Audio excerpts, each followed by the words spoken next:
cá. Uma quinta-feira abençoada.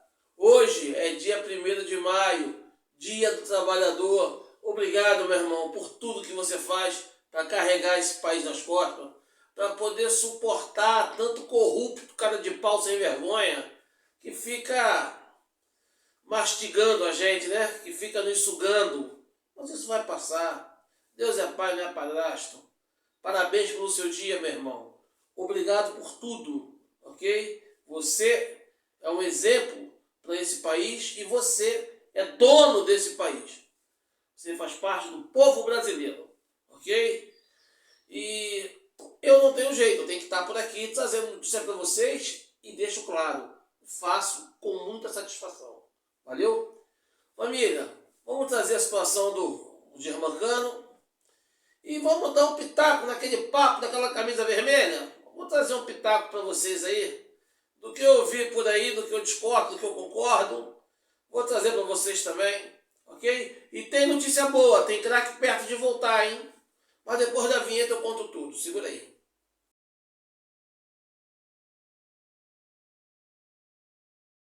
Diga lá, família Tricolor! Muito obrigado pela presença de vocês, é muito bom tê-los conosco. Muito obrigado mesmo, ok? Você, só você, é o CEO da nossa SAF. Muito obrigado. Você é a parte mais importante desse projeto. Eu não canso nunca de dizer, de confessar essa satisfação que eu tenho para vocês. Muito obrigado, família. Galera, eu já quero abrir o vídeo hoje trazendo um momento de fé, um momento de positividade, ok? Saiu o resultado do exame do nosso querido Cano. O tiro teve constatada uma distensão em ligamento do joelho esquerdo. Em nota, o Fluminense informou que a lesão é de grau 2 e não será necessário que se realize uma cirurgia. E em outra postagem que me chamou a atenção e que eu dou muito valor para isso, a importância da família, a esposa do Cano fez uma postagem. Obrigado, Nossa Senhora de Fátima, por nunca nos desamparar, sempre abaixo do seu manto, sempre cuidando de nós. Escreveu Rócio numa foto em que o filho do Cano, Lourenço, também aparece em gesto de oração, vestido a camisa 14 do pai. Família Tricolor, isso é muito forte. Isso é muito forte. Então, papai do Senhor abençoe, que a recuperação do Cano seja a mais breve possível. Que Nossa Senhora de Fátima a abençoe, que ele volte rápido, o mais rápido possível, ok? Volte nos alegrar com seus gols, com sua determinação e a sua vontade de vencer. Força, Cano! Tamo junto!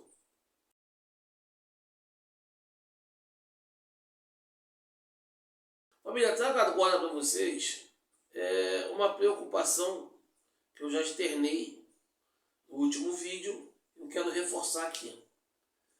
Depois de me assustar com a declaração de que o próprio Renato falou isso, Deus do céu, que ele, agora eu concordo com o Mano Menezes, pelo amor de Deus, isso foi ridículo. Isso me assustou muito. Eu acho que o Renato tem que acordar e voltar a entender que futebol se faz com determinação, se faz com correção. A gente tem que pegar o nosso elenco e abraçar e corrigir internamente, ok? O Renato tem que entender que ele tem que fazer o jogador estar concentrado durante os 90 minutos. Que ele dê esporro, que ele se descabele, que ele taque um tijolo no jogador, taque pedra. Sentido figurado, tá, galera? Sentido figurado. Que ele faça o que for possível. Mas o jogador tem que estar concentrado dentro da partida. Ficou muito natural durante a partida que o adversário passa e alguns dos nossos jogadores ficam olhando o adversário passar sem acompanhar. Mas por que isso? Porque está espaçado. Alô, Renato, vamos juntar essas linhas. meio e ataque. Tem que andar colado. Não vai cair na asneira de querer passar toda a responsabilidade para os jogadores. Essa escola de Mano Menezes não cola. Chega, isso não dá mais. O treinador tem que passar, tem que botar ali. Você vê que se é um ou outro jogador, aí a falha é daquele determinado jogador. Quando você vê que é uma coisa do elenco, porra, tu não pode culpar os jogadores, cara. Tem alguma coisa errada aí. E você é bom nisso. Você é bom nisso. Os jogadores que trabalharam com você sempre foram aguerridos. Então é hora de fazer o mesmo por aqui. Me preocupa muito se notar, tirando o Martinelli, tirando, vamos dizer assim, o Nonato, o Bernal quando está em campo, e outros poucos, você vê que o time está perdido. O time ganha muito em concentração quando o Thiago Silva está em campo. Quando o Thiago Silva está em campo, o time ganha em concentração. E a minha impressão, por experiência, é que o Thiago fala aos 90 minutos. Ó, pega aqui, fecha lá. Ali, ó, tá fugindo, cola lá. Essa é a impressão que se tem. O Thiago bota o time na linha. E por falar em Thiago Silva, já está treinando com o grupo, ok? Não acredita? Veja a imagem do treino de ontem aí, ó, pra vocês, ó. Flu TV, cortesia da Flu TV, ok? Vê a rapaziada aí, tu vai ver todo mundo aí. Tu vai ver todo mundo aí. Tu vai ver Thiago Silva, vai ver Lavega, Liscano. Tu vai ver a galera treinando aí, ó. O mais importante dessa rapaziada toda é ver Thiago Silva batendo na bola com desenvoltura, com movimentação. Ver o Guga se movimentando. Guga, inclusive, tem grande chance de começar o jogo contra o Sport como titular, ok? Até porque, segundo a coletiva do Renato, né? Não é achismo da minha parte, é porque o Renato na coletiva já havia argumentado que queria poupar um pouco o Samuel Xavier. Então, pela desenvoltura do Guga no treino, acredito que ele possa começar jogando. Mas, como eu venho dizendo, eu espero, torço, para que o Renato acerte esse detalhe. Se não adianta contratar jogador, amigo. Não adianta. Porque a torcida fica igual o filho de rico com brinquedo novo. Esperneia que eu quero. Lembra com o Serna? O Serna vem, o cara é bom, o cara é isso, o cara é aquilo, outro que não sei o que, veio o Serna. Aí veio o Serna, se encantou por 3, 4 partidas, depois parou. Agora eu quero outro zagueiro, tem o Freitas, que não sei quem, que babá. Trouxe o Freitas. Enjoou do Freitas. Não, agora eu quero o Lescano, eu quero outro, eu quero o Lavega, que tem que vir o Bernal, se não vier o Bernal, sacanagem. Veio. E quando veio pra cá, eles não dão moral. Essa parte da torcida que é mobilizada para ficar pedindo reforço a todo momento, não dá moral. O nosso time nunca vai ser bom o suficiente para aguardar reforços pontuais. Eu vi agora as críticas que rolaram em relação ao Everaldo. Eu repito, a crítica não é do Everaldo. O Everaldo perdeu uma bola assim que ele entrou. Uma bola veio do fundo, ele bateu em cima do goleiro. Mais um que bateu em cima do goleiro. E depois não recebeu mais bolas. E repito, quando o Alex e o Samuel Xavier não estão no bom dia pela direita, a bola não chega no centroavante. O Fuentes está voltando agora. O René, poxa, é muito limitado nessa questão. A gente morre de saudade. Eu, particularmente, morro de saudade do Marcelo. Morro disso, que essa porra, que falta faz o Marcelo. Marcelo na beira do campo bota a bola onde queria. Faz uma virada de jogo, facilita tudo, abre o caminho do clube. Vamos jogar onde a gente quer, que é tudo aberto. Marcelo deu de presente esse espaço pra gente.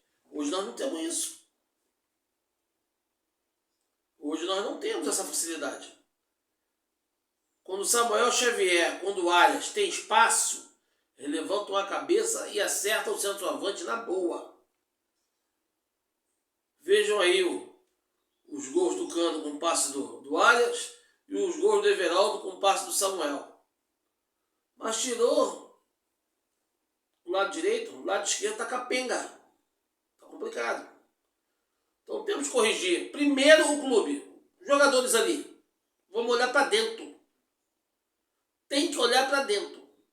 Olhou para dentro, corrigiu, agora vê onde precisa e traz um pontual.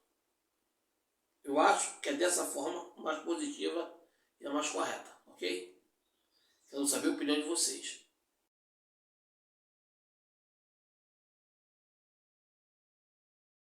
E família, vou dar uma pincelada rápida nesse papo da camisa vermelha da seleção brasileira.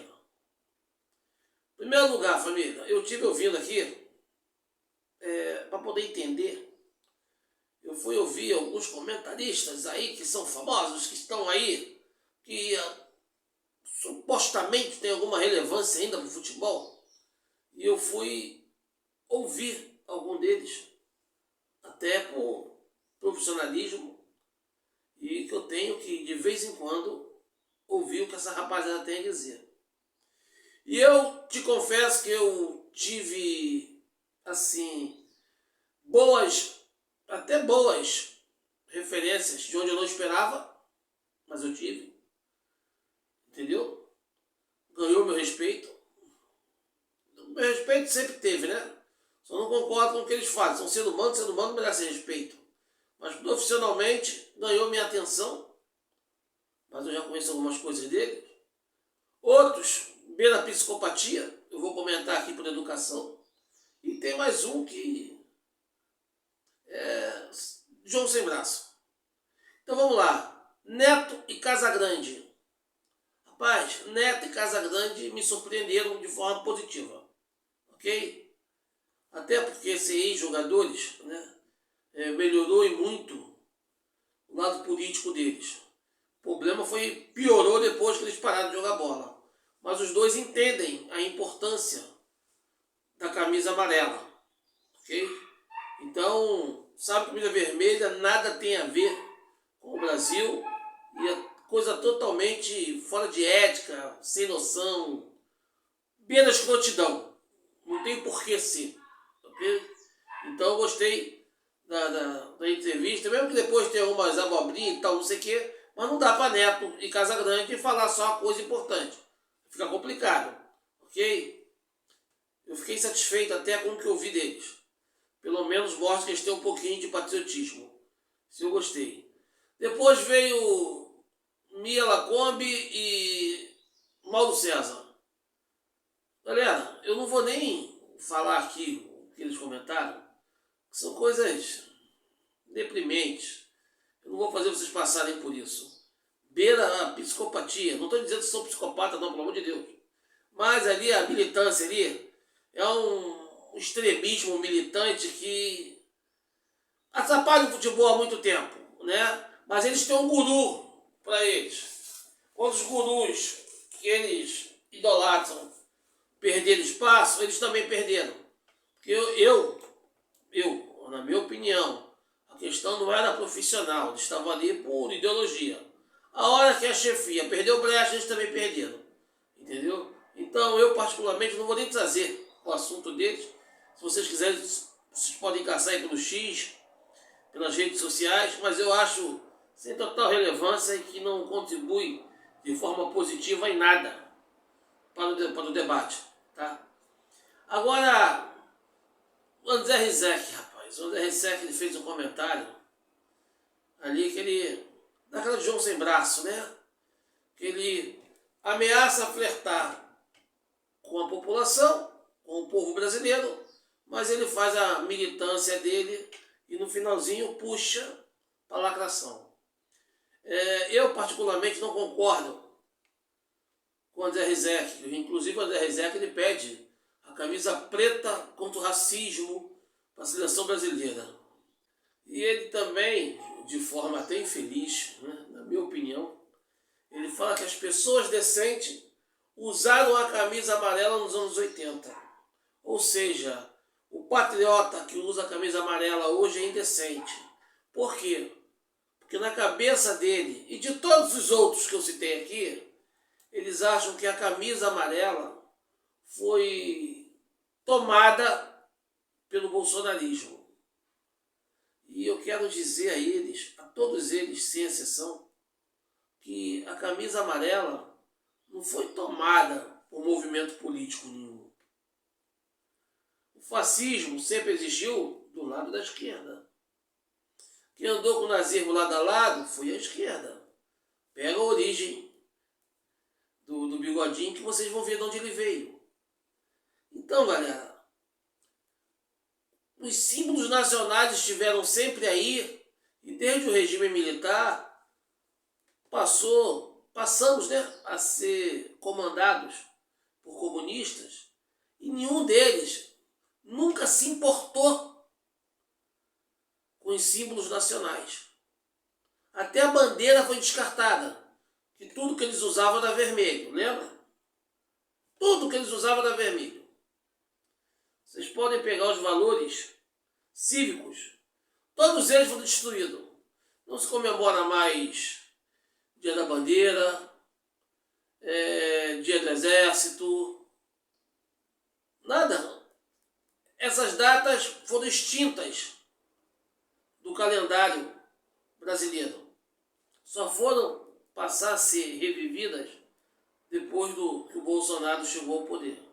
Antes disso, era totalmente ignorada e parecia que o Brasil era vermelho. Aí resgataram a amarela como símbolo de patriotismo. Símbolo de patriotismo são as cores da bandeira nacional. Não é que o bolsonarismo tomou de assalto a camisa amarela. Não. Lado político nenhum, nem bolsonarismo, nem lulismo, tem poder para isso. Não tem. O povo brasileiro, soberano que é que tem opção de escolha. E o que incomoda, na verdade, os comunistas é ver o povo usando um símbolo nacional. Esquece Bolsonaro, não tem nada a ver com Bolsonaro. A grande verdade é essa. Eu não sou filiado a partido político nenhum. Nunca fui. Eu sou só mais um no meio da multidão. Eu só sou um integrante do povo brasileiro que trago a minha opinião. A minha opinião, eu acho que a imprensa hoje, a imprensa que é doutrinada hoje, que parece até que é estatal, ela faz um trabalho muito grande e bem feito, por sinal. Sujo, mas bem feito. De polarizar Lula e Bolsonaro. E eu não concordo com nenhum dos dois. Eu não acho que o Bolsonaro seja herói e não acho que o Lula seja vilão. Apesar de todos os indícios. Né? Apesar de todos os crimes, todos os erros que já fez no passado. Mas o grande problema para mim, a grande luta para mim que o povo brasileiro tem que estar atento, inclusive eles, é o comunismo contra o povo brasileiro. Porque todo lugar que o comunismo entrou, nunca deu certo. Nunca deu certo. Você quer ver a prova disso? Quer ver? Eles sempre querem botar o comunismo contra o capitalismo. E não tem a menor possibilidade de chance de comparação. Por quê? Todos esses comunistas que defendem o comunismo e vão contra o capitalismo, pergunta para onde eles vão quando estão de férias. Ninguém vai para a Coreia do Norte, ninguém vai para a China, ninguém vai para Cuba. Todo mundo só quer ir para Estados Unidos, Itália, França, só quer ir para onde tem capital, onde é o capitalismo. Nenhum deles vão para o país comunista, nenhum deles. Muitos ali, na minha opinião, são até manipulados, são incentivados a ser fervorosos e nem notam, na verdade, o que está acontecendo. Mas eu não faço parte de partido nenhum, isso não é um canal de política, isso aqui é para falar de futebol. Só deixo claro que camisa vermelha não pode, Graças a Deus, devido à informação da revista Timeline, Luiz Ernesto Lacombe e o exilado Alan dos Santos, foi quando trouxeram em primeira mão que o Estatuto da CBF só permite uniforme com as cores da bandeira brasileira. Então, eu fico mais tranquilo quanto a isso. E, inclusive, eu até vi nas últimas falas do Rizek, ele comentando que seria lindo o Brasil jogar de camisa preta em defesa do racismo, e seria poderoso ver o Vini Júnior fazendo gol, o Brasil campeão contra o racismo e tal. Mas seria legal, mas eu discordo, eu acho que tem coisa melhor. Porque eu acho que o que devemos reverenciar é o ser humano. Mas é o ser humano sem precisar escolher cor, raça, religião, sexualidade. O ser humano em si, ele já tem que ser respeitado. Ok? Então eu sou a favor de que vamos resgatar a camisa branca, vamos deixar amarela e azul quando precisar usar, que seja usada. Nossos orgulhos. Primeiro a amarela de tantos títulos, segundo a azul, o manto da padroeira do Brasil, campeã de 58, e a branca. Podemos resgatar a branca, porque a branca foi injustiçada por causa do maracanazo. A branca foi usada no final da Copa de 50, quando perdemos no Maracanã. Então, podemos resgatar a branca da paz, a branca que pode dar a volta por cima e mostrar que todo mundo que está numa situação adversa hoje pode dar a volta por cima. Ok? Em relação a tudo. Inclusive até passar a cabeça dessas pessoas e que elas tenham mais amor no coração e sejam mais maleáveis, que passem a reconhecer, a respeitar e a entender o outro lado. Eu acho que seria um bom negócio. Mas aqui é um canal para falar de futebol. E isso é só um pitaco para poder encerrar esse assunto absurdo dessa camisa vermelha. Nossa bandeira jamais será vermelha, muito menos a camisa brasileira. Graças a Deus. Valeu, família. Até a próxima.